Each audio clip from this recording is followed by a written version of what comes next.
Bonjour à tous et bienvenue dans cette nouvelle vidéo. Aujourd'hui, je vais vous expliquer comment la grid Ionic fonctionne. C'est un élément très important d'Ionic pour organiser ses interfaces correctement.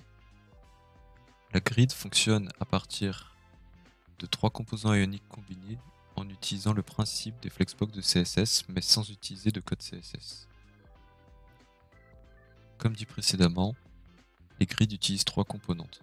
Tout d'abord le Ion Grid, qui est le composant qui englobe le tout. Dans celui-ci, nous avons les Ion Rows. C'est dans ces derniers que se situe le contenu. La taille d'un Ion Row dépend du contenu de son composante enfant. Son composant enfant sont les Ion Calls. Les Ion Calls sont réglables en taille car ils ont 12 colonnes par Ion Row. Le contenu que l'on veut afficher dans une grid est fait pour être structuré avec différentes rangées et colonnes. Nous allons voir comment s'occuper des colonnes de manière responsive. Sur notre application, sur la page Discover Places, nous utilisons déjà des grids, comme pour cette image. Si nous changeons notre vue et la mettons en mode mobile, elle s'adapte à la taille de l'écran.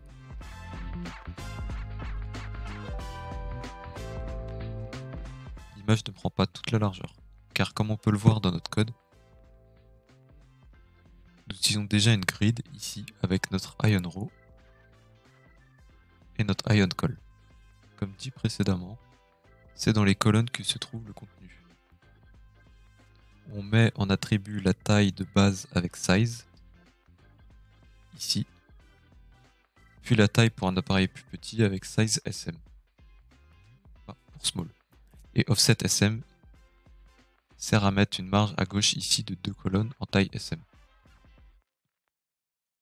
Pour tester nos colonnes, nous allons utiliser la page New Offer, que l'on trouve du coup dans Offer.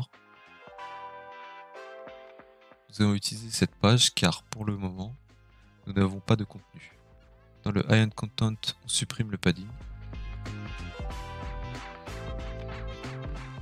Et construisons notre grid.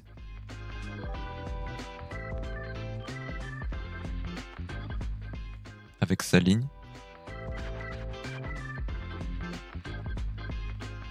Et sa colonne.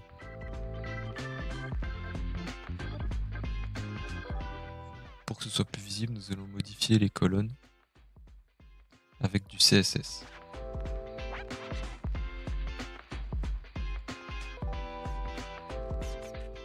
Dans le fichier newoffer.page.scss, nous allons lui donner une bordure rouge.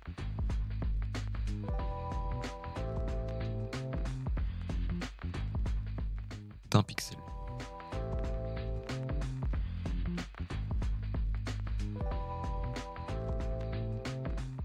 Maintenant, ajoutons du contenu avec par exemple ligne 1, colonne 1,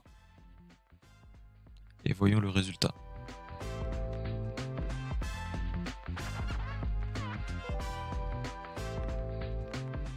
Ce que nous pouvons remarquer, c'est que notre contenu prend par défaut toute la largeur de la page, à part le padding qui est de base pour tout contenu.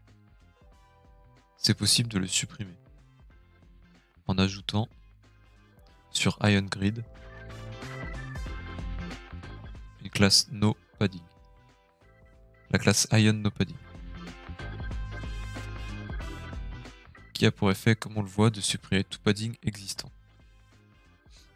Comme on vient de le voir, si on n'ajoute pas d'autres colonnes, la colonne ajoutée de base prend les 12 disponibles. Mais si nous ajoutons une colonne, on peut voir que celles-ci prennent une place égale.